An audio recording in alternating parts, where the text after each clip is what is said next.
des valeurs qui peuvent faire que nous puissions réellement faire du Congo un grand pays, un pays qui sera le centre d'attraction de toutes les nations du monde. Ce grand pays, nous le rêvons. L'Allemagne d'Afrique, donc. Ce grand pays, nous le rêvons, et qui sera plus que l'Allemagne. Ah. Oui, et je vous le dis que les Congo, avec toutes ses potentialités, le chef de l'État, en parlant de l'Allemagne, il a sous-estimé un peu ses réalisations, mais je crois que ce Congo sera plus que n'importe quel pays de ce monde, parce qu'il a tout ce qu'il faut pour l'être. Donc, ce qu'il faut ajouter au Congo, c'est la volonté, c'est les types d'hommes, c'est l'idéal, c'est ce qu'il faut pour ce Congo, c'est vraiment une réinvention. On doit réformater la mentalité, on doit renouveler, on doit recycler l'homme congolais pour arriver à des résultats qui peuvent transformer ce pays. Alors, il n'y a pas de réalisation sans homme, parce que les réalisations, avant qu'elles ne soient réelles, elles sont d'abord dans le mental. Yes. Alors, quel est le mental de ces hommes, quel est ce type d'hommes-là qui, en tout cas, doivent transformer la République démocratique du Congo? Mais tout ça, ça fait partie des températures de fête, parce que quand vous fêtez, vous êtes Congolais, pensez à l'avenir. Nous venions de vous le dire, les bilans pour l'année prochaine. Votre bilan est comment? Kishi Samba, il est jeune, il est mignon, mais il doit penser à ses filles. Les cadets de Télé 7, en tout cas notre chéri, notre bébé, mais allez, qui vit sur notre moulaï, Kishi Samba, quel est le bilan pour 2023? Vous savez, la température de fête, c'est pas seulement les habits, la nourriture, le vœu, la décoration, les étoiles, les guirlandes, les lumières qui s'allument et qui s'éteignent. C'est également l'actualité en République démocratique du Congo. Comme vous le savez, chers Congolais, le 24 décembre, Toko Bandako s'enrôler tous à carte na biso za te o ngana ko savourer na carte na ngai ko sa batindeli na mbongo na ke ko retirer na agence. Non, non, non, non, non, ne faites pas ça. Enrôlez-vous pour garder votre carte d'électeur qui va vous donner la possibilité okende kopona bakonzi oyo lingi babongisa Congo na ndenge olingi oponi mutu oyo po lobi soki Congo ebongi te po yo bomba carte na yo okende aka kozwa mbongo o bato bazotindela yo. Mais yo monso foni mokonza malamu aye misale zwami obandi ozwa mbongo na ozwa suki na besoin carte kaka po ozwa mbongo abaninga te ozwa na carte wana esungi yo en attendant tozwa ba carte d'identité eza ko identifier yo en tant que Congolais. C'est une fierté. Tout ça c'est la température de fête. Hein? En tout cas, Ephrasie Makani. Oui. Ba enrôlement wana ebandaki le 24. Yo, oza la question te na o etali invité la biso. Enrôlement, c'est la température de fête parce que et intervenir pendant la fête. On ne pouvait pas attendre un autre moment. Avec les fêtes, tout va ramener ça là. Et là, la température va ça la biso peut voir bien et ça va confusion te. En tout cas, nos téléspectateurs, faut nous comprendre. Hein. Donc, c'est la fête, on est là, hein, la température. Donc, on parle de tout ce qui est lié à la fête, tout ce qui accompagne la fête. Tout le monde qui a enrôlement et pendant la fête, voilà, donc le 24 déjà, hein, dans le lancement Salemaki, toujours continuer jusqu'au 23 janvier. En tout cas, ça va prendre fin. Hâtez-vous, ouais, vraiment, on en a besoin. C'est très important de se faire enrôler. C'est le big enrôlement, non seulement pour aller voter, l'enrôlement, la carte là va te servir comme une carte d'identité. Voilà, voilà,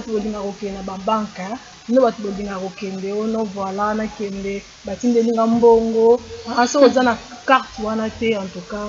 Et à la passe. Mais ma carte vous allez non voilà na carte n'a déjà na bombi. Après le 23 carte noana et activité. Donc yondo vous allez perdre. Donc il faut se faire enrôler. C'est très important parce que jour il y a vote, les jours le peuple pouvoir au peuple. Et ça, souvent, yo, on exercer pouvoir na yo, pouvoir au peuple. C'est le peuple qui décide. Et à quel moment? Moment on est en haut, bâtard on est en haut. Donc, ces jours-là, voilà, yo n'aime pas aux aliboso, yo n'aime pas décider, hein, pour un programme, pour un président, pour un dirigeant, yo n'aime pas trancher, tu diras que non, voilà, nous voulons la continuité.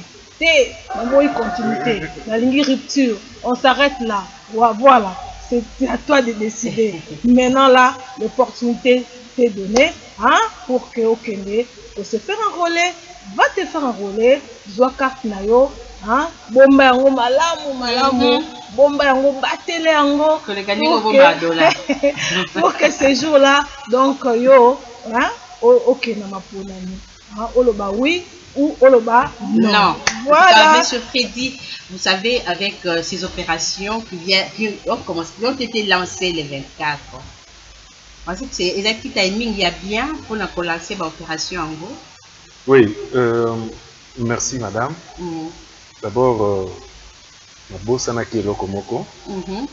Eza ya kopesa ba ndeko na biso nyonso, ba congolais nyonso. Biso to unité pour les Congolais, unité congolaise. Pour la République, ba congolais nyonso. To pesi bango to tombeli bango bonne année malamu.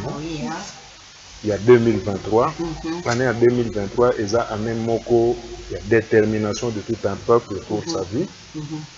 Année où il y a une année à bénédiction et surtout que il y a année moko pour la budget moko il y a 16 milliards à dépenser dans une année. Oui, mais le peuple la sécurité. Ok, c'est ça encore le problème. Volonté politique, ce qui est zali, hein, mboka et kokanga kwambama bien. Tozana mokonzi ya mboka oyo azana volonté ya kosala bolamu. Volonté wana tozomona ngo na muke oyo ezomonana. Ezomona yango na ndenge azali kosala makambo.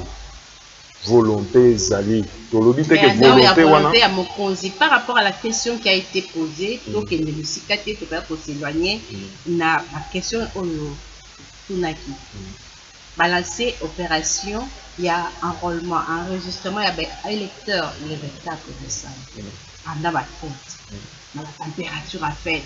Batu bafete balatisa bana bakisi kosanrole timing wana openza babandeli yango na Kinshasa na ba province mosusu oyo etangami po ete batu basala makonomo pendant un mois.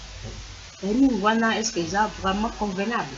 Oui, biso ndenge tozali awa tozana cellule moko. Nous avons une seule institution oyo c'est la CENI. La CENI est la seule institution habilitée à organiser les élections. Et c'est la CENI qui nous a donné calendrier wana. Parce que boye ba ke calendrier o wana tozala ki kozela yango yé. Pourquoi timing est resserré?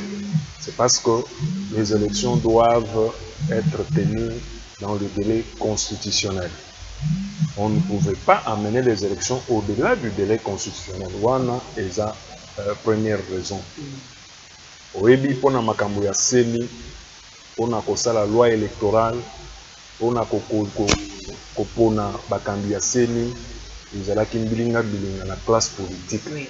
Bino moko bolandaki yango atako lelo wewe oui atako lelo bato ebele bazoleka bazokosa bino moko boyebi babengaki bato consensus oyo bato bazoluka lelo.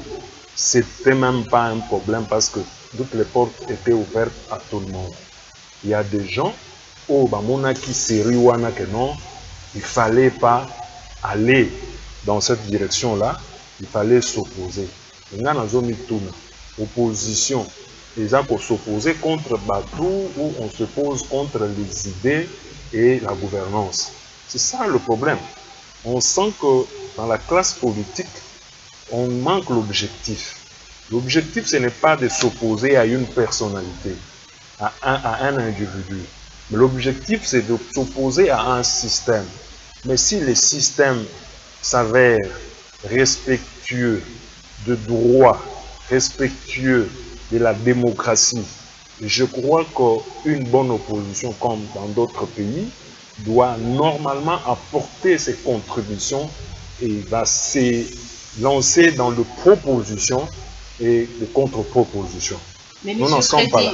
Je voudrais, la classe politique a joué à l'imprudence. La classe politique a joué au sabotage. Alors, les loyaux, Tokomi, Pembeni, il y a délai constitutionnel, l'échéance du mandat. Bazo Zonga Lisusu, Kolaksao, les jours sont resserrés. Je reviens sur les jours où, voilà. Je vous dis que... Parce que nous avons fait un sondage, oui. Congolais, oui. Bakinois, Bakinois est belé, Bazo Mona, de un mois, ils ont belé. Oui, oui, un mois ils ont belé. Oui, oui, un mois ils ont belé. Oui, la terre. Par rapport, oui, oui. Ok, vous en avez raison. Un mois ils ont belé par rapport à un système passé. D'abord, le système passé, il y a un centre d'enrôlement muke. Dans le système passé, il y a un kit muke. C'est le système oyo. La bakisi bakit, la bakisi peut un centre d'enrôlement. Mais le centre est belé, ils ont jusque-là. Je crois que c'est le début. On ne peut pas, dans 2 jours ou 72 heures, avoir des conclusions pour une opération qui passe dans tout un mois. Donc, il appartient à la CENI de pouvoir se redéployer parce que c'est le début. Le même jour, on ne pouvait pas tout faire parfaitement parce qu'ils ont aussi fait donc, le problème du délai et surtout le problème de fait oyo le c'est la température de fête. Bon, je crois que nous sommes Congolais, la culture de fêter, c'est un acquis. Congolais à l'ingénieur pour fêter. Mais nous devons voir aussi au-delà ce qui est important entre la vie de la nation et la fête. Entre ce qui reste longtemps, parce que fête, ils ont une colonie baléwana. Chacun peut se faire des sacrifices et ce n'est même pas demandé que tout le monde a kokende le même jour, soit le 25 ou le 1er pour s'enrôler. Mais quelques gens qui sont près des centres, qui peuvent profiter de ces moments, kokende na bango pour se faire enrôler entre temps. La fête. Les coloniaux, ce qu'il y a, on aura toujours du temps pour aller au travail, passer par le centre et puis s'enrôler. Donc, il faut tout le monde, ce qui est important, avoir un esprit de discernement de ce qui est utile et de ce qui est mieux et de ce qui est bien. Donc, je ne dis pas que la fête, ce n'est pas une bonne chose. Mais la fête, ce n'est pas l'objectif. Donc l'objectif est que to pona ba oyo to lingi ko pona parce que nous tous nous avons toujours décrié une certaine classe politique et puis to lobaka il faut renouveler la classe politique ngonga yango yo ya ko renouveler la classe politique et je pense que congolais nyonso oyo alingi mboko yo akokende ko s'enrôler parce que il y a une volonté que les choses, que la démocratie, le cycle électoral soit respecté, que la démocratie soit respectée. Oui, mais c'est très dit. J'ai aussi une préoccupation. Tout par rapport aux opérations où il y a enrôlement, identification. Et nous, nous avons garanti. Qu'est-ce qui peut nous garantir que pendant cette opération, les étrangers ne vont pas se faire enrôler? Bon, et ça, c'est une question très technique. Je suis politique, mais je veux vous donner une réponse. Je sais que tout a été mis en place pour empêcher ce genre de choses. Quelqu'un qui est à l'étranger, oui, il peut tomber sur une application. Il faut s'enrôler, mais ce qui est vrai est qu'il faut se retrouver dans un centre pour avoir votre carte. Et avant d'avoir cette carte, il y a des conditionnements. Vous voyez? Vous devez donner des empreintes, on doit prendre le fond de l'œil, et après, on vous donne votre carte. Bon, comment, par quelle magie, ces étrangers-là vont se retrouver devant des kits, des machines où ils vont se faire enrôler et Est-ce qu'à travers ces mots, crainte, tout ça, on aime tout ça, non, mais vous savez... Non, le problème, ce n'est pas que... Monsieur Freddy, s'il vous plaît, il y a un problème qui se pose avec l'application. Oui. Vous savez, l'application des pré-enregistrements de la CENI. Oui. Cette application vous donne toutes les informations. Oui. Tout est enregistré. Dès que vous sélectionnez, par exemple, une province, une fois vous avez choisi, je donnerai Kasaï Central, parce que c'est ce que je fais.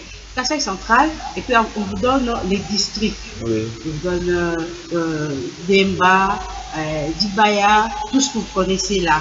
Vous sélectionnez. Dès que vous avez sélectionné Demba, on vous propose maintenant les secteurs. Vous sélectionnez. Donc, vous n'avez pas besoin de réfléchir. Tout est déjà dans cette application-là. Ce n'est pas une occasion pour permettre aux étrangers de s'enregistrer et de connaître. Ils peuvent même sélectionner et retenir. Dès qu'il est devant les machines, tu es d'où? C'est pas une facilité pour permettre aux étrangers de s'enrôler. Oui, vous pouvez avoir raison. Ils s'enregistrer, s'enrôler ici au pays ou à l'étranger. C'est une application qui passe par Internet. Non, écoutez, l'application est là. Tout le monde peut l'avoir dans son téléphone. Maintenant, le bureau d'enregistrement, le centre d'enregistrement dans lequel ces étrangers peuvent aller pour organiser ce que vous avez dit, fraude. Ça sera ici au pays ou à l'étranger. Mais ça peut être intéressant. Ok, si c'est ici au pays, et je pense que ces gens doivent passer par des frontières pour arriver quelque part. Et en passant, écoutez, en passant par le, écoutez-moi, en passant par certaines frontières, je pense qu'ils seront bien identifiés qu'ils sont des étrangers et on connaît leur séjour et des manœuvres comme ça. Je pense que c'est difficile parce qu'il faut aussi, quand vous allez devant un centre d'inscription, il faut connaître aussi la langue pour échanger avec ceux qui sont là. Parce que ça doit être aussi, on peut... Qui parlent lingala, qui parlent aussi nos langues. Oui, mais ils ne sont pas en grand nombre. En grand nombre. Mais je sais pas que ces membres-là, ils peuvent aussi en profiter. Oui, de même. Non, ces histoires-là, non seulement c'est par l'application de la CENI, mais quand vous entrez sur Internet, vous pouvez retrouver tous nos territoires sont là. Et tout ce que vous avez sur Internet, ça y est. Tout étranger qui s'intéresse au Congo peut faire à n'importe quel moment, il peut retenir et puis venir devant un centre comme ça, et puis vous raconter tout, on l'enregistre. Le problème, c'est la vigilance dans nos frontières pour voir qui est qui, il entre pourquoi. Quand il y a un mouvement massif de gens qui viennent entrer, et on sait voir aux frontières qu'il y a un mouvement massif de gens. Et pour quel intérêt les étrangers doivent venir dans notre pays s'enrôler? Ça doit être aussi un problème d'intérêt pour soutenir qui? Vous comprenez? Et c'est un problème seulement pour avoir... Oui, c'est un problème pour avoir la nationalité congolaise, mais ça sera aussi beaucoup plus compliqué parce que quand vous voulez obtenir la nationalité congolaise, et dans ce sens-là, ça ne tiendra pas. Parce qu'il y a certains documents qu'on va vous demander à un certain niveau pour que vous obteniez cette nationalité. Mais vous savez, quand vous vous présentez à un centre d'enrôlement, on ne vous demande pas beaucoup de documents. Quand vous n'avez pas, on ne vous demande même pas. Quand vous n'avez pas votre ancienne carte, écoutez, la carte d'enrôlement, on vous demande 2 ou 3 témoins. Moi-même, je suis la carte d'enrôlement, ce n'est pas la carte d'identité. D'ici là, le chef de l'État est déterminé à donner à chaque Congolais une carte d'identité. Et c'est cette carte d'identité, pour l'avoir, on va soumettre les gens à un certain nombre d'exercices. Et c'est cet exercice-là qui nous fera détecter qu'il y a des intrus, il y a des infiltrés, il y a des gens qui viennent profiter de ce pays pour se faire congolais. Il y a moyen, Nous ne pouvons pas tout dire devant le média. Et je pense que la carte d'identité et la carte d'enrôlement, d'ici là, elle ne sera pas similaire à la carte d'identité. Mais si ces gens viennent seulement pour s'enrôler, nous pouvons nous poser cette question. Comment les étrangers doivent avoir cet intérêt de venir au pays pour s'enrôler? C'est pour soutenir qui? Alors, je ne pense pas que... Je pense qu'ils ont affaire chez eux. Et je ne pense pas qu'ils peuvent tout laisser chez eux. Dans tous les pays qui nous environnent. Et venir chez nous, c'est seulement pour une fin, voter, rentrer. Parce que la carte des électeurs ne leur donnera pas l'identité congolaise. L'actualité pendant cette période de fête, parce que nous devons bien gérer notre temps. Hein, l'actualité aussi pendant cette période de fête, cette discussion-là entre DDUPB. Merci, ça fait Madame Tapogno et Fayulu qui critique en tout cas tout ce qu'il dit avec son gouvernement. Ça intervient aussi pendant cette période de fête. Oui, bon, ça fait partie de l'ambiance de fête. Ouais. D'abord, c'est la preuve. C'est la preuve du bilan positif du chef de l'État. Tout ce que vous voyez, toutes ces tractations politiques, c'est la... Oui, écoutez, non, mais c'est ça. Les gens se plaignent, les gens ne sont pas bien fêtés. Il n'y a pas... Écoutez-moi. Les plans, vous savez, s'il vous plaît, quand c'est positif, on félicite. Non, l'opposition au Congo ne félicitera pas, n'a pas cette culture. Le Congolais, l'opposition ne félicitera pas. Par contre, quand on a une opposition qui n'a pas d'idéal, quand on a une opposition qui n'a pas vraiment de subsistance, qui est vide, elle s'accroche à tout pour crier. Quand les tonneaux vides sont en train de passer dans les macadams, ça fait beaucoup de bruit. Et c'est effectivement, ça fait partie des bruits qui font la beauté de la fête. Mais seulement... Ce n'est pas l'opposition. Nous, on est journalistes, on était sur le terrain, on a fait le constat. Les gens se plaignent. Il n'y a pas d'argent. Il n'y en a pas. La manière dont les gens fêtent cette année par rapport aux années précédentes, en tout cas, il y a vraiment... C'est la même chose en France. C'est une crise planétaire. La crise, oui. Vous allez en Europe aujourd'hui, c'est la même chose. Vous allez en Europe aujourd'hui, on vous dira que leur pouvoir d'achat a totalement diminué. On vous dira qu'ils n'ont pas de gaz, ils n'ont pas d'électricité, ils n'ont pas de blé, le pain a augmenté. Ça, c'est un effet qui fait qui réellement, ça c'est ici, le gouvernement Tshisekedi est en train de subir. Le fait, écoutez, le gouvernement Tshisekedi est en train de subir le fait d'une économie extravertie depuis que nous avons accédé à l'indépendance. Tous les gouvernements qui ont succédé dans ce pays n'ont pas pensé à industrialiser ce pays, n'ont pas pensé à produire à l'intérieur, n'ont pas pensé à la transformation de produits alimentaires, n'ont pas pensé à la transformation de nos produits miniers, n'ont pas pensé à la transformation de nos produits forestiers. C'est ça la conséquence. La conséquence, c'est que quand nous voulons consommer, tout doit venir de l'extérieur. Et quand l'extérieur est frappé en plein fouet avec la crise, et cette crise est mitée et se déplace, elle quitte de l'extérieur et entre dans ce pays. C'est ça le vrai problème. Là, notre gouvernement a joué un plus grand rôle que vous, la presse, vous n'appréciez pas. C'est la presse. Oui. La presse ne prend pas position. Non, écoutez, la presse ne peut pas prendre position. Au moins, parce que vous dites que écoutez, le gouvernement a joué un rôle dans cette crise qui était mondiale. C'était de subventionner les produits pétroliers. Nous en avons parlé. Oui, la presse a parlé. C'est ce qui nous a épargné du pire. Sinon, je vous dis que la crise était intenable. Imaginez-vous, quand vous achetez au moins 10 litres de carburant, sachez que le gouvernement a acheté 4 pour vous. Le gouvernement a acheté 4, vous n'avez acheté que 6. Donc c'est ce qui a au moins fait que la crise puisse être maîtrisée. Vous vous rendrez compte qu'on a acheté jusqu'à 6 € la litre d'essence en France.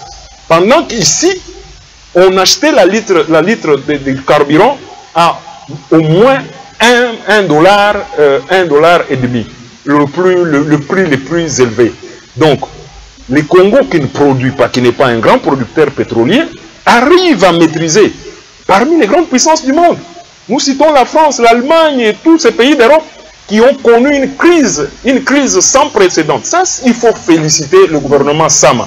Il faut dire qu'ils nous ont épargné du pire, parce que là, peut-être... Mais nous revenons un peu à la température. Mais les transports... Nous revenons à la température du fait et de la fête, c'est-à-dire à cause de cette subvention, à cause de ces interventions. Vous savez, le gouvernement, pour faciliter, nous aurions eu encore plus de crises. Le gouvernement a enlevé la TVA sur certains produits. Oui. Et ça, bien oui, écoutez, mais ça, c'est un coût au trésor public. Mais ce coût, le gouvernement l'a reçu pour essayer d'atténuer l'inflation qui était sur... l'inflation qui était sur... d'atténuer l'inflation qui devrait venir surtout à la fin de cette année. Ça, aucune personne ne l'a dit. L'opposition ne l'a pas célébré.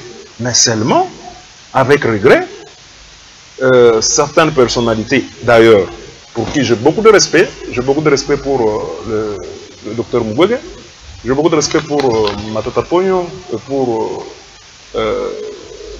Martin Fayoulou, mais je pense que cette sortie médiatique, la dernière, ce communiqué, c'est un chiffon qui n'a rien à faire avec la vérité qui s'est vue au pays. Ils ont qualifié le gouvernement de tortionnaires, de répressifs, de ceci, de cela. Mais je crois que c'est un mensonge patent, un mensonge qui ne dit pas son nom. Ils ont demandé à ce qu'il y ait cessation de poursuites judiciaires contre Matata Ponyo. Mais je crois là encore une arnaque. Ce n'est pas le docteur Mukwege qui pouvait se faire rouler de cette manière, ni non plus Martin Fayoulou. Ce sont des personnalités pour qui nous avons beaucoup d'estime. Mais en tout cas, tous les Congolais sont en train de voir que ça commence à perdre un peu de crédibilité chez le docteur Mukwege. Martin Fayoulou, nous le connaissons. Écoutez, nous connaissons tout Congolais de bon sens connaît déjà que le grand frère Martin Fayoulou, c'est un politicien que nous respectons, mais le plus contradictoire de l'histoire de notre pays. Parce que vous le verrez dans son parcours politique, depuis les événements électoraux qui sont passés dernièrement. Il vous vient, il a gagné avec 2 chiffres.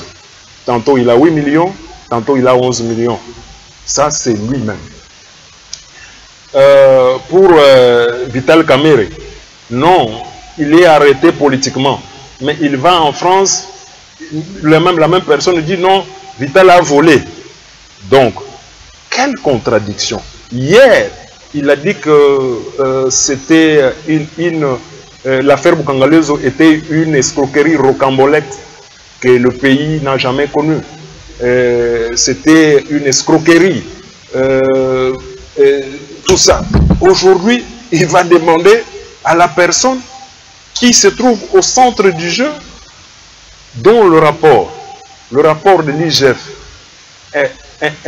incombe de responsabilité. La personne qui doit normalement, on ne dit pas que la personne elle est fautive, elle est voleuse, elle a pu voler, mais normalement, elle devrait clamer son innocence devant des juridictions. Et aujourd'hui, c'est docteur Denis Mukwege qui nous donne des leçons de droit très mal assimilées. Ça, je vous l'ai dit, je suis désolé qu'un médecin de son état puisse commencer à donner les leçons du droit aux juristes qui ont passé tout le temps à apprendre le droit. C'est regrettable que la vie politique, vous voyez, quand on entre dans la vie politique, on perd, il y a des personnes qui perdent même certaines vertus parce que la vie politique congolaise, elle est pleine d'antivaleurs.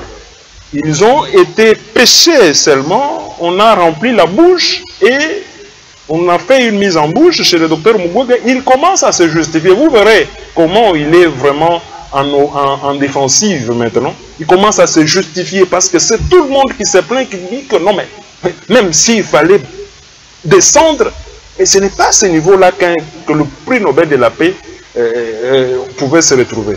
C'est regrettable.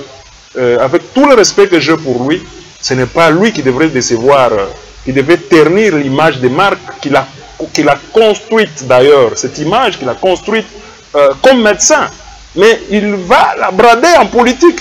Donc c'est regrettable et nous demandons aux Congolais de voir l'issue de ce grand monsieur parce qu'il vient d'atterrir dans le terrain politique et qu'il sache qu'il vient d'avoir le premier piège avec Matata Mponyo. Et d'ailleurs, vous savez que sa technique c'est quoi?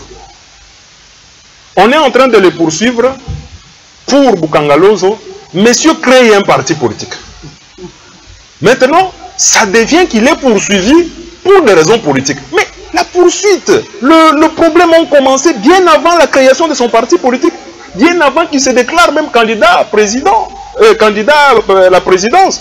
Maintenant, le fond de sa défense, le fond de son argumentaire, oh non, c'est parce que je suis candidat président qu'on veut m'empêcher à être... Non mais monsieur, tu t'es déclaré candidat président. Les raisons sont bonnes pour... Non mais écoutez, les Congolais avertis, les Congolais pris de bon sens doivent analyser les choses. Voilà comment il arnaque encore. Mais c'est Freddy, comment croire à notre justice? La Cour constitutionnelle s'était déclarée incompétente pour le dossier de Matata Mponyo. Oui. Et la même Cour aussi est revenue pour dire que non, voilà, je peux juger Matata Mponyo. Tout à fait. Mais comment expliquer, ces changements? Vous savez, un arrêt de la Cour, c'est un arrêt de la Cour quand il est rendu. On dit qu'il est inattaquable. Mais c'est un document administratif. Il y a le principe de l'autorité qui a émis un document et qui peut le redire. C'est compliqué, non? Vous comprenez? Écoutez, non, excusez-moi, le terme est parti. Je vais revenir en la théorie des actes contraires. Voilà. Il y a la théorie des actes contraires. C'est-à-dire l'institution qui a émis un document et émettre un autre document. C'est un acte administratif. Un arrêt, c'est un acte administratif. Donc, la théorie des actes contraires peut intervenir.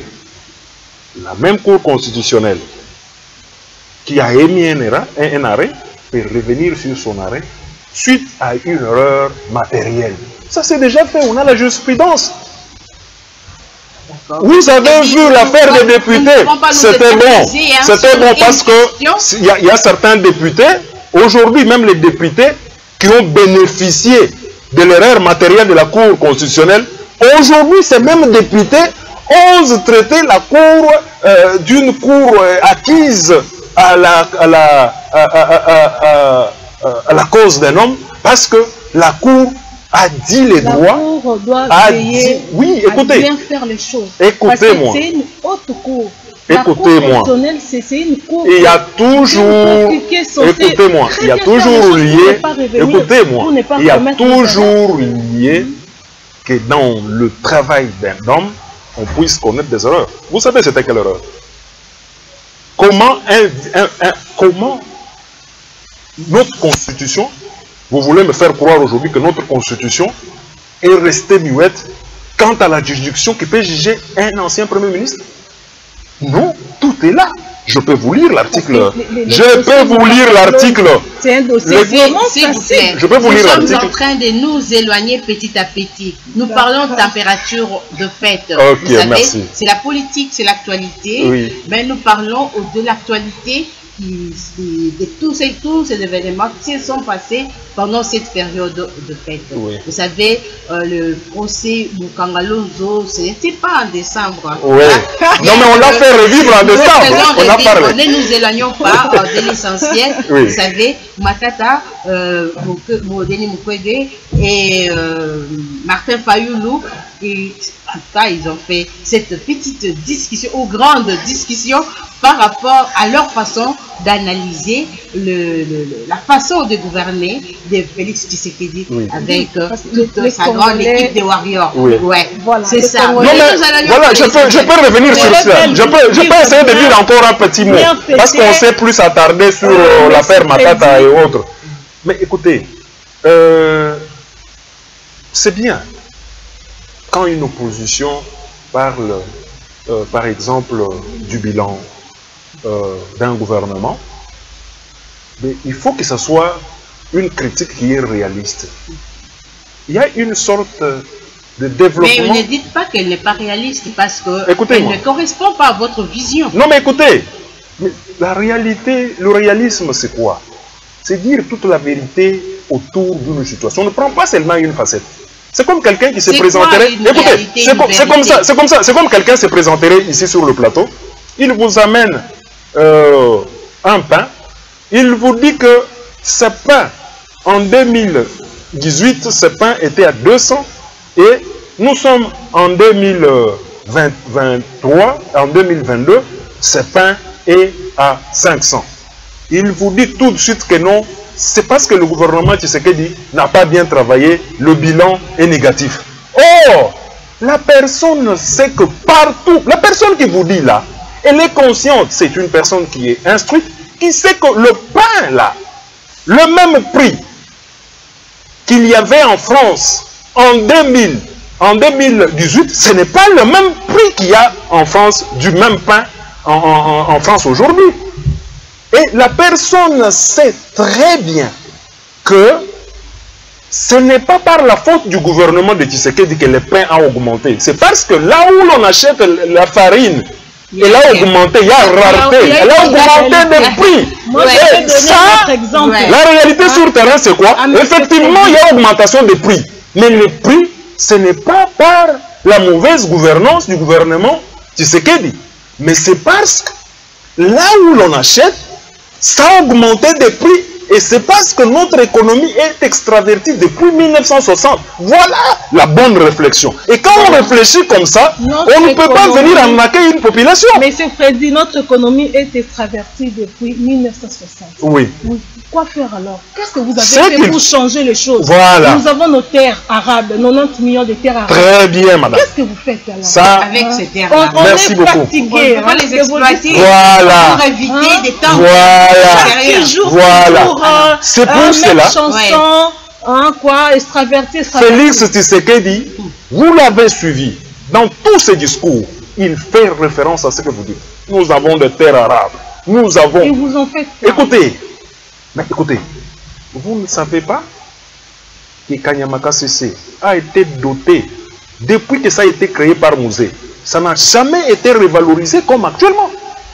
On vous demande, allez demander le général Kakasongo qui est là.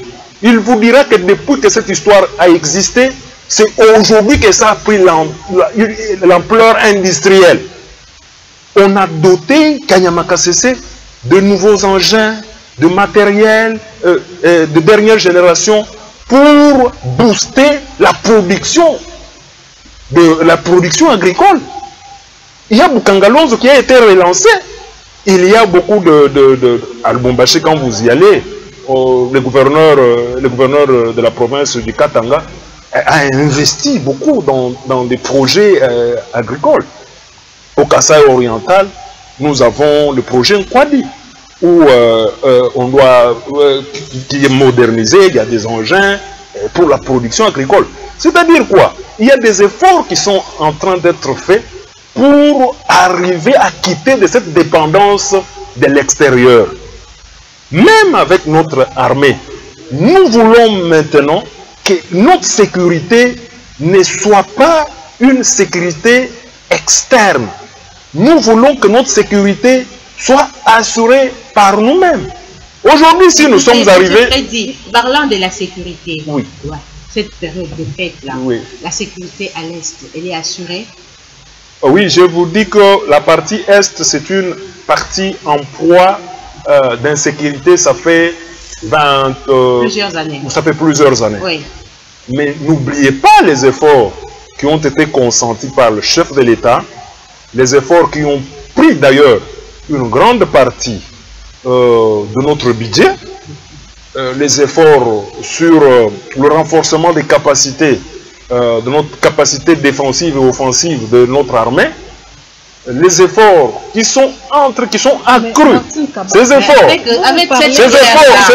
accrus aujourd'hui, la réalité faite à l'est de la République démocratique du Congo, nous la connaissons. Oui. Les M23 se taisent, ils se réveillent, ils attaquent, ils arrêtent, ils décident de partir, ils reviennent. Tout ça, tous ces théâtres-là vont permettre que les élections puissent se passer en toute transparence dans l'Est de la République démocratique. Je sais que avec cette insécurité, il y a eu l'élection en 2006. Avec cette insécurité, il y a eu l'élection en 2011. Avec cette insécurité, il y a eu l'élection en 2018. Je pense que... Mais nous nous rappelons qu'en 2018, il y a aussi certaines parties qui n'ont pas voté. Oui, c'est parce qu'il y avait Ebola à Butembo et à Kwamutu, ça s'appelait encore Yumbi. À Yumbi, il y avait des tueries, il y avait l'insécurité. Voilà, l'insécurité. Alors, oui. Mais ça n'avait pas empêché l'enrôlement. Les gens étaient enrôlés, mais pour le scrutin présidentiel, on avait demandé à ce qu'il n'y ait pas ce scrutin. Mais il y a eu par après les scrutins législatifs, provincial et national. Mais qu'est-ce que je voudrais vous dire là, avec madame? Un grand retard. Donc, madame, qu'est-ce que je voudrais dire? Quand je reviens, c'est pour dire que les efforts sont en train d'être faits. On ne résout pas les problèmes de cette insécurité de l'Est en un mois, en 2 ans, sans une armée qui est fortement équipée.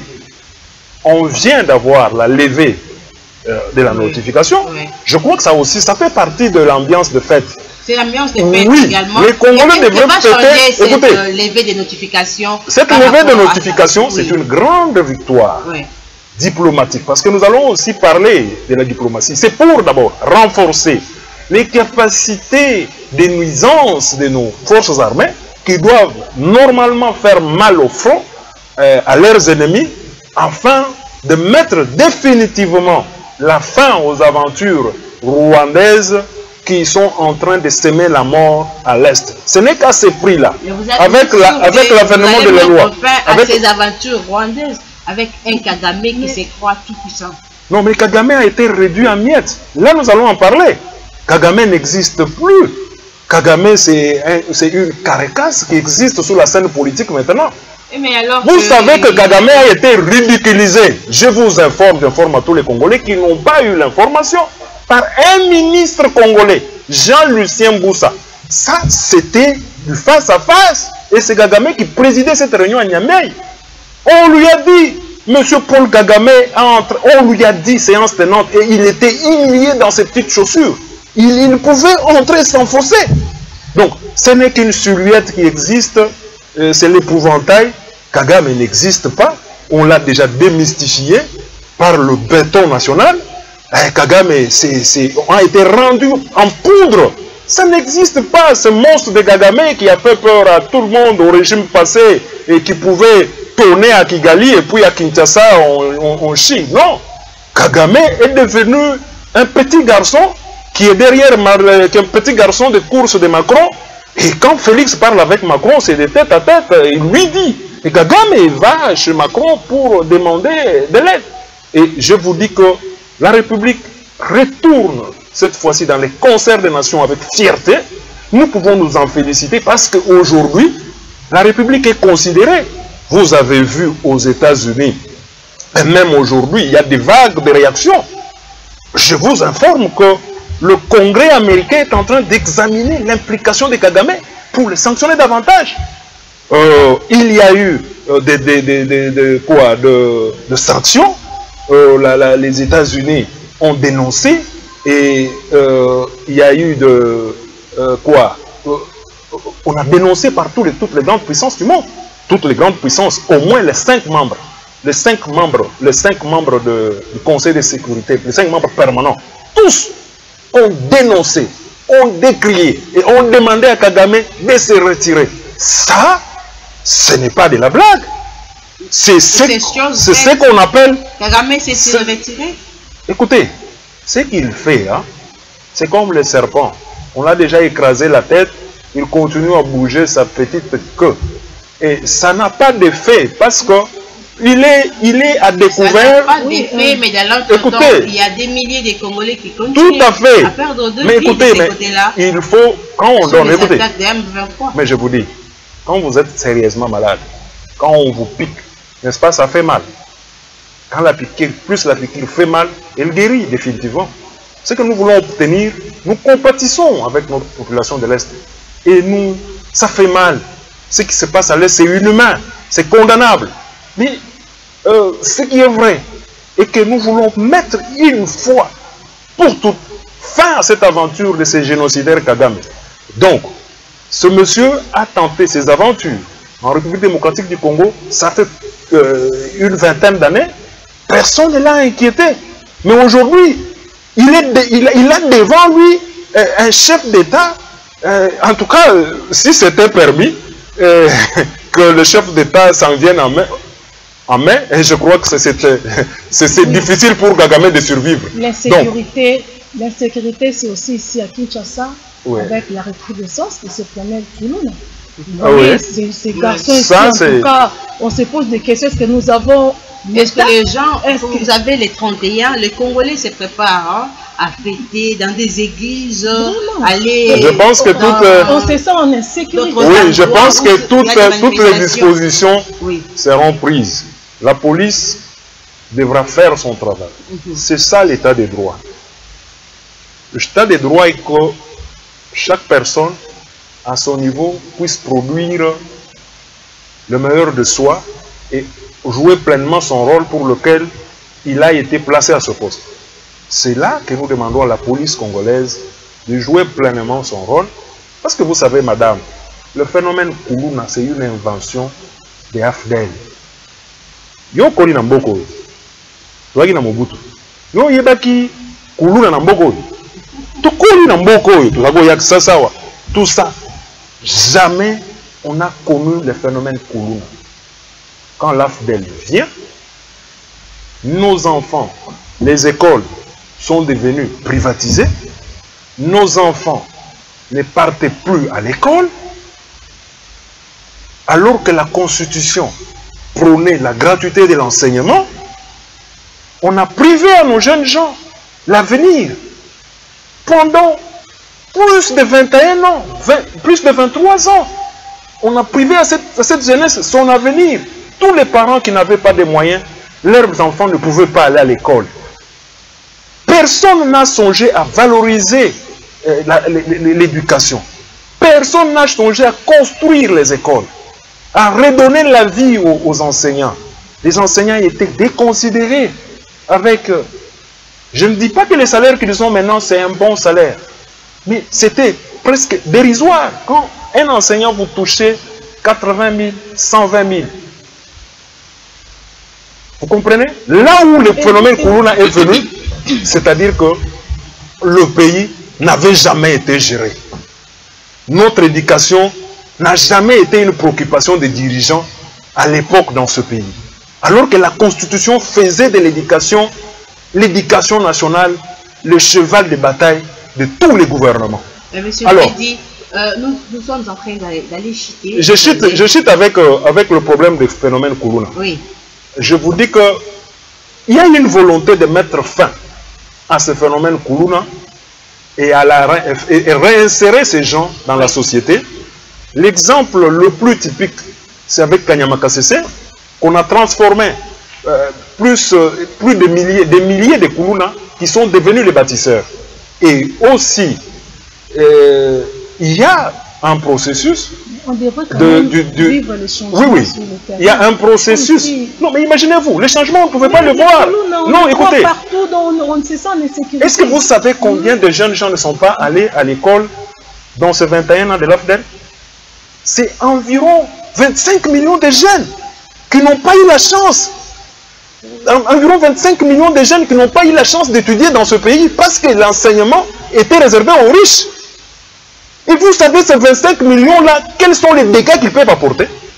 Parce que ces gens n'ont pas reçu l'éducation, n'ont pas été formés pour être utiles à la société. Ils se débrouillent pour survivre. Aujourd'hui, ce sont des parents, des responsables qui font des jobs par-ci, par-là. Heureusement que le phénomène moto est apparu pour absorber une grande partie de ces gens-là. Avec votre stratégie. Alors, je vous dis, non, la stratégie, non. Mais déjà, avec cette stratégie, avec Fachi Béton, nous avons déjà plus de 6000 jeunes qui sont récupérés et transformés dans bâtisseurs.